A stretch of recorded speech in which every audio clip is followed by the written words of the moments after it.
यौगिक कथाओं में ऐसी कई अद्भुत कहानियां मिलती हैं जो बताती हैं कि भगवान शिव की करुणा में कोई भेदभाव नहीं है। वे सचमुच भोलेनाथ हैं, जो भी भक्त सच्चे मन से पुकार ले वह बिना देर किए आ जाते हैं। ऐसी ही एक कथा है गजेंद्र नामक असुर की। गजेंद्र ने वर्षों तक कठोर तपस्या की और भोलेनाथ को प्रसन्न किया।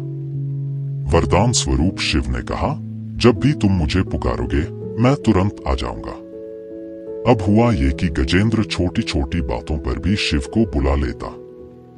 ऋषि नारद ने उसकी यह आदत देखी और एक दिन चालाकी से कहा, गजेंद्र, जब शिव हर बार तुम्हारे बुलाने पर आ ही जाते हैं तो क्यों ना उनसे कहो कि वे हमेशा तुम्हारे भीतर ही रह जाए। गजेंद्र को यह बात भा गई। उसने फिर शिव की आराधना की और बोला, भगवान, आप मेरे अंदर ही आ जाइए और यहीं सदा के लिए रहिए। भोलेनाथ भोले तो हैं ही, उन्होंने प्रसन्न होकर एक लिंग रूप में गजेंद्र के भीतर प्रवेश कर लिया। लेकिन जैसे जैसे समय बीता, पूरे ब्रह्मांड ने शिव की कमी महसूस की। न कोई आशीर्वाद, न कोई कृपा, न शिव के दर्शन। देवता, ऋषि सब परेशान हो गए। बहुत खोजबीन की गई, लेकिन शिव कहीं नहीं मिले। अंततः सब विष्णु भगवान के पास पहुंचे।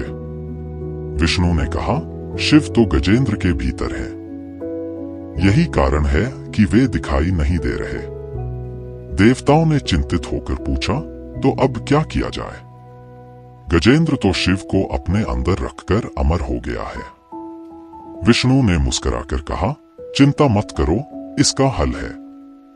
फिर देवगण ने शिव भक्तों का वेश धारण किया और गजेंद्र के दरबार में भक्ति कीर्तन गाने लगे।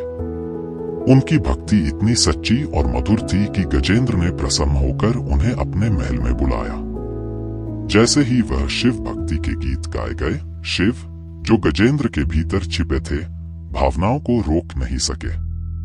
भक्ति की पुकार सुनकर वे बाहर आने पर विवश हो गए और उसी क्षण वे गजेंद्र को चीरते हुए बाहर प्रकट हुए। इस प्रकार भोलेनाथ ने फिर से समस्त ब्रह्मांड को अपनी उपस्थिति से भर दिया।